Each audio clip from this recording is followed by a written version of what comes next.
This video will describe how to debrief co-taught lessons as part of the Job-Embedded Studio Day professional development. This sample Studio Day schedule shows how cycles of co-teaching and debriefing make up the majority of the day. There are 2 opportunities for debriefing, one after each round of co-teaching. Throughout the day, participants provide feedback. Before the lesson, the host teacher receives feedback about the preliminary lesson plan and makes changes to the lesson. This happens during the first part of the day. During both rounds of co-teaching, participants engage in timeouts during the lesson to discuss student ideas and make in-the-moment decisions during the lesson. Debriefing after the lesson is one more part of the feedback cycle in real time, built into the Studio Day model. Debriefing happens after each round of co-teaching. As part of the debrief meeting, teachers do a rapid survey of student thinking by discussing students' partial understandings, alternative understandings, everyday language, and experiences that students shared during the lesson.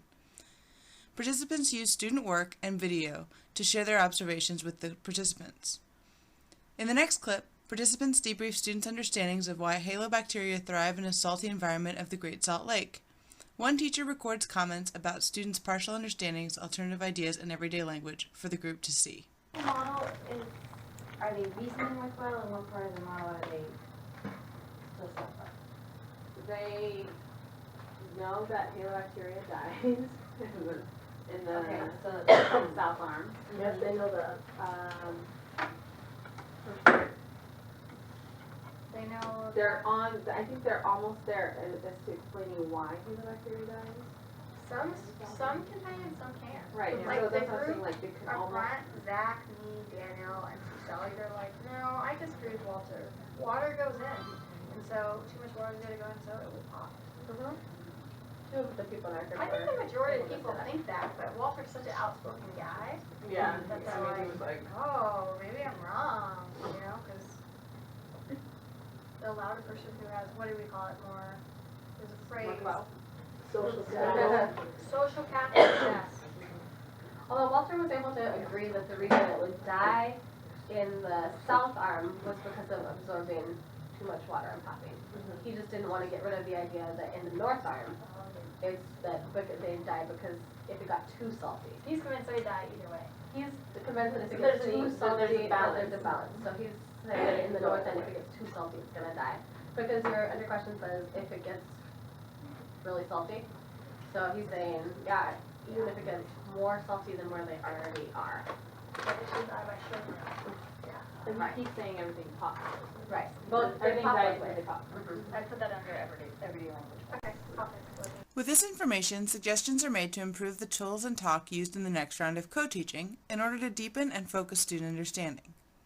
Here are some examples of the types of changes that may happen as a result of debriefing student work.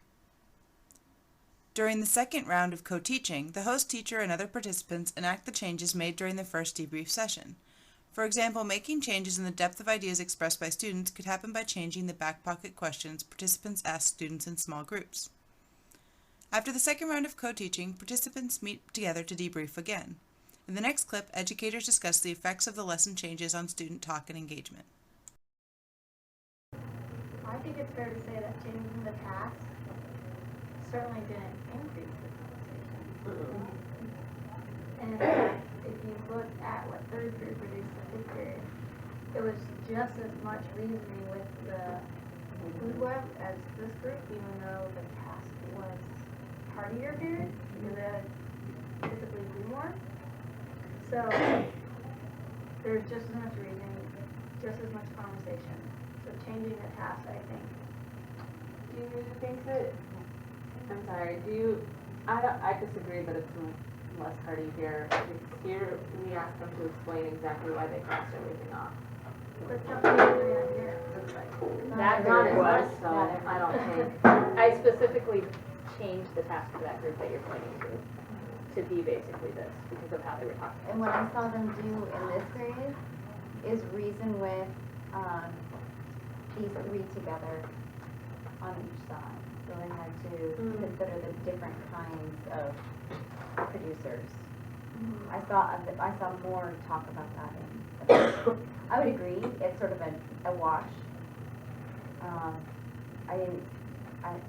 Between the 2 periods, they both were equally productive conversations. After identifying various levels of student understanding using student work and evaluating how teacher moves influence student thinking, teachers wrote goals or takeaways they'll work on in coming units. Looking at goals across the year helps to reflect on progress within lessons and across units. In this next clip, one participant leads the goal writing section at the end of the studio day. Well, so why don't we take a few minutes for you just to write down some takeaways that you're leaving from today with about things that you can apply to your next unit.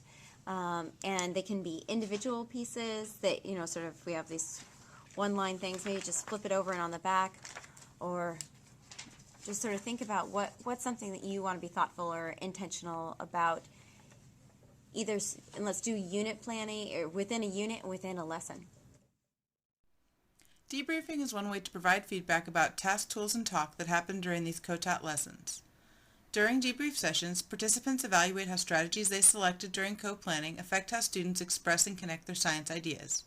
Participants also identify the various levels of student understanding, and they reflect and write goals or takeaways as a result of what they've learned during the studio day that they want to intentionally focus on in their future teaching.